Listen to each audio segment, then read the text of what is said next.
Well, it's official. Google themselves have finally come out and admitted they were censoring people on YouTube due to pressures from the Joe Biden administration. This is not a shock to anyone, myself included, but it is kind of surreal seeing them actually admit it. And that's what I really want to hit on here. This is not conservatives or Republicans saying they're being censored. Oh, I think we're being censored. There's a lot of evidence we're being censored. No, this is the companies themselves, Google and Meta, saying they were actively taking a part in censoring speech on their platforms. Now, some people are going to rush to the comments saying, well, if you actually read the document, YouTube didn't admit to any wrongdoing. They were just enforcing the rules on their website. People arguing that they weren't actually censoring people in effect are arguing in complete bad faith. They changed the rules of the website. They enforced the TOS dramatically differently in 2020 through 2022 than they do now. It's not even close. If you are arguing that, you are arguing in bad faith. Anybody that was actually around during that time, with how censorious YouTube got, in particularly in the 2020 to 2022 period, the amount of channels that were removed, the amount of stuff, the amount of videos that were factually true that were removed, it was a crazy time. And it was just a crazy time period in general. Everybody was walking around like masked banditos. Think back to COVID. Think back to how ridiculous of a time period that was. And you couldn't talk about it on YouTube. You just couldn't. And nobody was talking about how insane it was because there was the threat that you would be removed from the website. Think about how crazy of a time period that was. If you went to a restaurant, you put your mask on, walked into the restaurant, they walked you to your table, and then you took your mask off along with all of the other people that took their masks off and ate. Everything about COVID was crazy. You couldn't wipe your ass because you couldn't get toilet paper. I remember walking into a Walmart, and generally when you walk into a grocery store and you go, oh, they didn't have anything, generally that means they didn't have a lot of what I was looking for, that their selection wasn't very good. I walked into a Walmart and they literally had nothing because insane people bought all of the food. The only thing they had was canned corn in the whole Walmart. And there was just a whole bunch of people pushing around grocery carts in an empty store. It was the weirdest thing I've ever been a part of. So we're living through this crazy period of time, and I make a YouTube video talking about it. Not as an expert, not saying this is what you should do about COVID, not giving any sort of information from authority. Just talking about my life and my experiences. And at this point, China had been lying so ridiculously about COVID that nobody with a working brain could believe it. They were saying they had 0 cases of COVID in China, like crazy lies, which were obviously lies. And I made a joke in this video, like 8 minutes into the video, saying, if you believe that China has no cases of COVID, boy, do I have a bridge to sell you. That's all I said. Just an offhanded joke. And I wake up the next morning and I find that my video is removed from YouTube for COVID misinformation. And isn't that funny? Because that misinformation turned out to be 100% correct. Not only was China lying excessively, which was obvious from the very beginning, the whole thing originated in China. I was entirely right. China was lying about literally everything, and my video gets removed for misinformation despite it being factually correct. Now, if you got one of these warnings, it scared you because this warning said if I ever did anything like this again, I would be removed from YouTube, terminated. Now, if you're terminated off YouTube, all your accounts get banned. You cannot restart a channel. You are screwed. Now, if you know anything about YouTube, you can't talk to a human. It's impossible to talk to a human.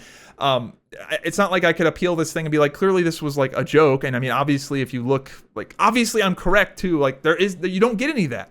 So if you noticed, I didn't really talk about COVID any after that because I didn't want to lose my YouTube channel. This had a chilling effect surrounding COVID that affected quite literally billions of people. YouTube is, I think, the most viewed website in the world. Like, it's not even close.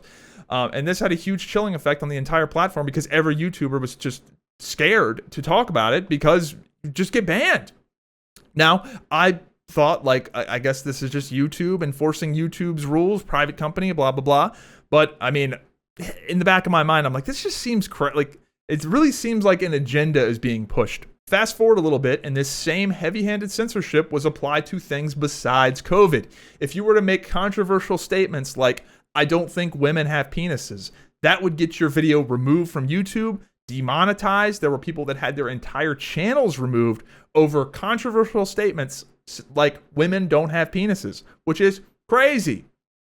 Then it got applied to quote-unquote election denialism, which, by the way, you could accept the results of the election, but if you even asked any questions about the election, that was considered election denialism. If you questioned like the US Census and how the US Census maybe isn't accurately recording lawful citizens, maybe there's a lot of illegals and non-citizens being counted in the census, and maybe that's skewing the congressional representation and electoral representation. If you were to even ask that question and be like, how are we calculating this?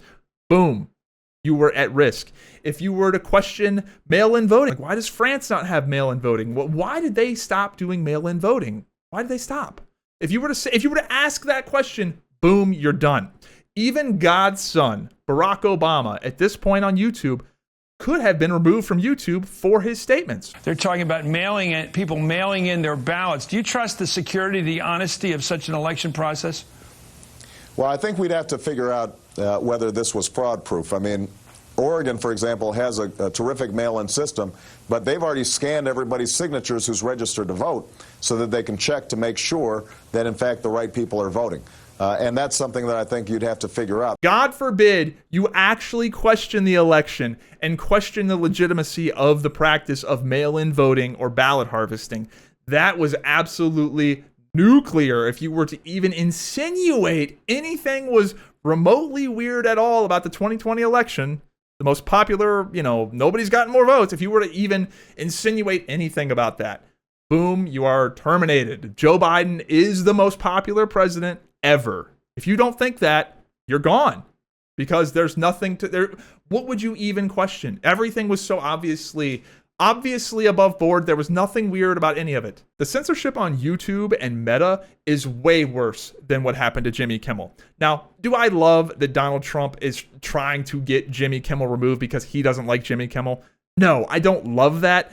Trump says a lot of dumb shit personally, but keep in mind, Trump said he wants Jimmy Kimmel removed. He's not removed. Nothing actually happened. Trump is not the dictator of America where he says a thing and it happens. No, Trump just says a lot of dumbass shit from his personal account that doesn't actually happen. Jimmy Kimmel back on the air after 2 days. A lot of the affiliates started rebroadcasting his stuff. Some of the affiliates, by the way, are still not broadcasting Jimmy Fallon up to today. So this is very much a business decision.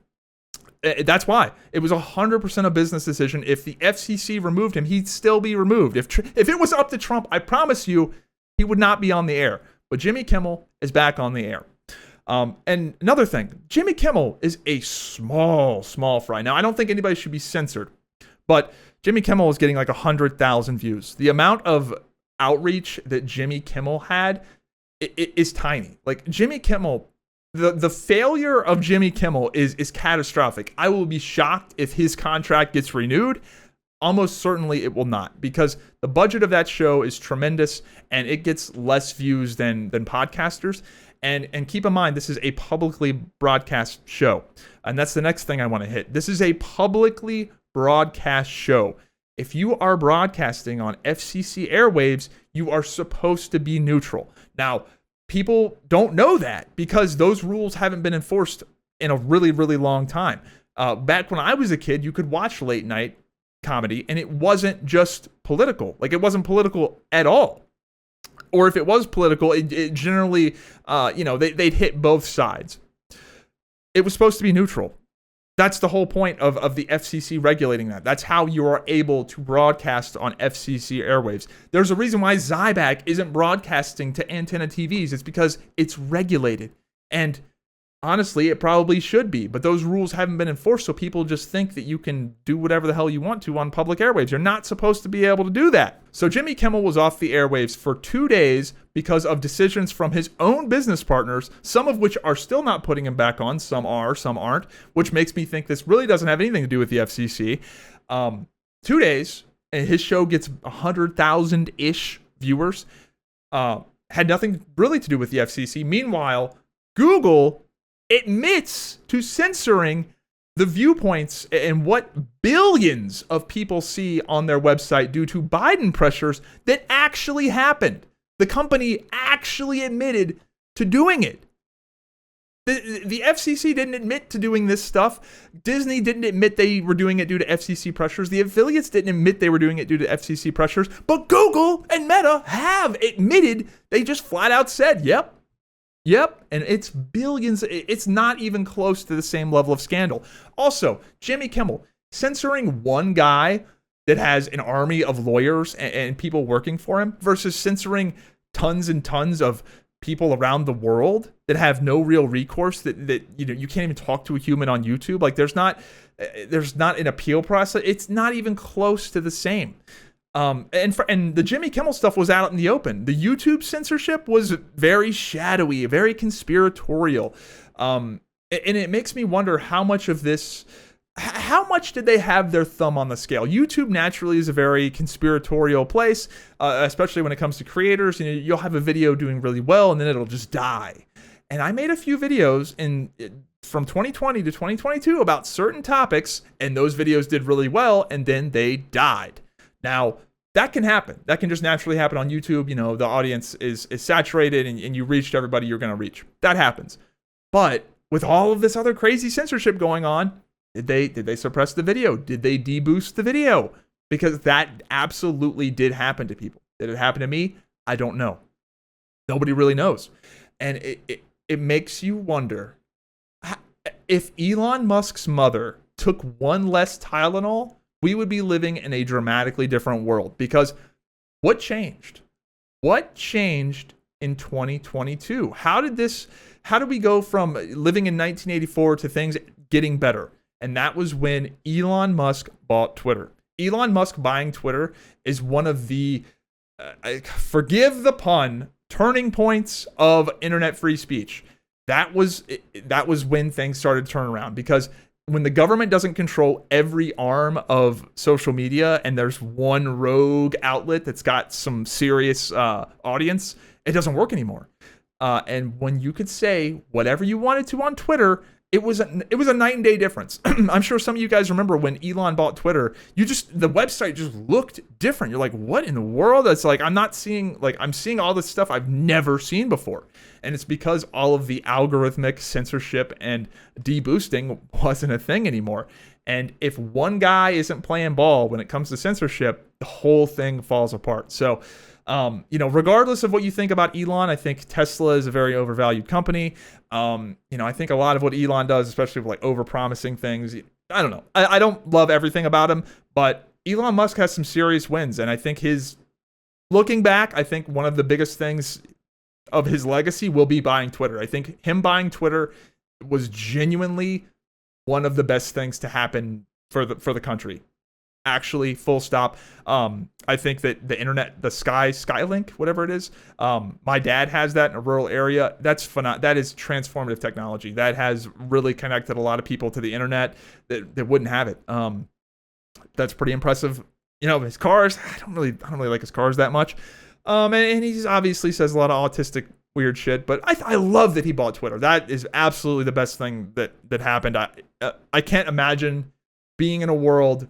The world would look very differently if he didn't buy Twitter. I think the election probably would have gone the other way. I mean, it really blew the doors off of everything. So thank God for him. Thank God for his mother taking Tylenol. And to end this video with some good news, obviously Twitter being bought by Elon Musk, who is a free speech guy, is good. But not only that, most importantly, there are now free market pressures for these tech platforms to actually let people say what they want to say, because there's a new kid on the block, and that is AI. AI is highly disruptive to the tech overlords. Google and Meta and Twitter could all be fuckwads and censor people because they had such a close grip on the reins that they could just act a fool, essentially, and get away with it because they just had a monopoly. That is no longer the case. We are now in the wild west of platform competition. Google is in a vulnerable state right now. YouTube is still the king of video. Google is still the king of search. But people are getting more and more comfortable prompting ChatGPT. People are using AI instead of search engines. And this is a slow effect. How long will it be before there is a new video delivery platform? This new technology is extremely disruptive to the current kings of the tech industry. So they're going to have to be on their best behavior, because if it turns out, Google or Meta or whoever is censoring people, that's going to push people even further to their competition. Free market pressure is going to be the number one thing that will keep these tech companies ethical and allowing people to say what they want to say. Bottom line is money talks, bullshit walks. I would love to see a regulation get passed saying if you benefit from Section 230, the Section 230 protections, that you also have to operate your company in accordance to the First Amendment. I would love to see that be a thing. But still, the number one thing is free market competition, because at the end of the day, it's all about the money. Overall, I'm extremely optimistic about freedom of speech on the internet, and we're definitely going in the right direction. If you would have asked me what I thought in 2020 through 2022, I would have had a very different opinion on the direction we were going, but it looks like we're healing. However, I am becoming extremely worried about the political landscape in the near future. I think, honestly, things are going to get worse before they get better. The left-wing political violence is absolutely out of control. I know it sounds like this is a partisan attack, but it's obvious. They're hunting down law enforcement on mobile phone apps like it's Pokemon Go. The amount of people that, especially young people, that are left-leaning that think political violence is okay, there was a study on this, is staggeringly high. It's so high, it's alarming. You have people like Destiny and Hassan who have, tens of thousands of viewers that are actively saying, like, commit political violence, and political violence is acceptable. And, if you voted for Trump, then you should be afraid. Like, crazy stuff. And these people have audiences of a lot of young people that are seeing this, and they're actually acting on it. And the Democrat establishment doesn't understand, like, they don't get, surely they understand the problem, right? And they're just too cowardly to, like, do anything about it. They have to get rid of this extreme wing of the party. They absolutely have to, because the problem is they're going to lose, and then they're going to get violent because they lost, and then they're going to lose even more because of it's a death spiral. The extreme left wing element is going to cause them to lose and continually lose, and they're just going to lose even harder and harder, and they're going to scare off every normal person. Now, a lot of you guys know that I have a lot of left-leaning views. I really do. The only two issues I have that are, hard right, as they say, are I'm pro Second Amendment, and I don't think you should cut kids' dicks off. That's it. Those are like my only two hardline stances. Talk to me about Medicare for all. I'm not religious. I don't know. I'm very open to things like that. But how am I supposed to engage with your Medicare for all policy when a sizable segment of your party wants to kill me? They want to kill me. And not only will they kill me, they will revel in my death. They will celebrate my death. How am I supposed to engage with that? How am I supposed to take you seriously when you have people in your party that are hunting down law enforcement with mobile apps like it's Pokemon Go? How am I supposed to hear out your ideas when you won't hear out my ideas? When in fact you will censor me directly for making a joke for misinformation that turned out to be 100% true. I was 100% right, and so were many of the people that were removed from the platform, lost millions of dollars, were censored wrongly due to political pressure. How am I supposed to ever trust you, believe you? How do you make up for that? Like, what? Like, what are you going to suggest that's going to unfuck this? How am I supposed to ever believe anything ever again? Trump can be the biggest fucking retard ever, but he didn't censor me.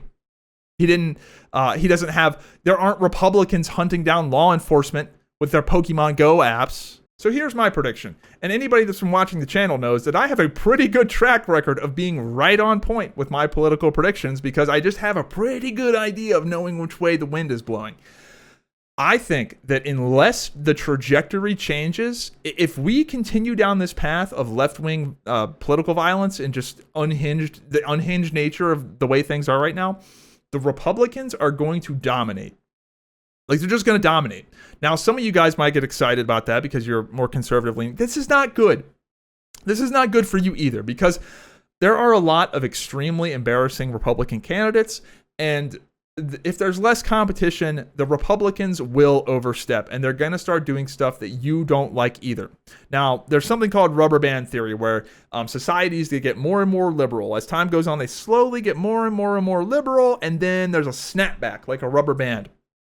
And my worry is that we snap back too far, and the Republicans overstep, and I think they will, because that's only natural. If there's no competition, then power corrupts, and that's just how it is, regardless of political party. So I just don't know where do they go. They have got to, and this is just, I know I sound like my last video, but the Democrats, they have to they have to abandon, they have to cut off their leg to save their body. They have got to cut off the radical socialist trend, like the crazy left-leaning stuff has got to go.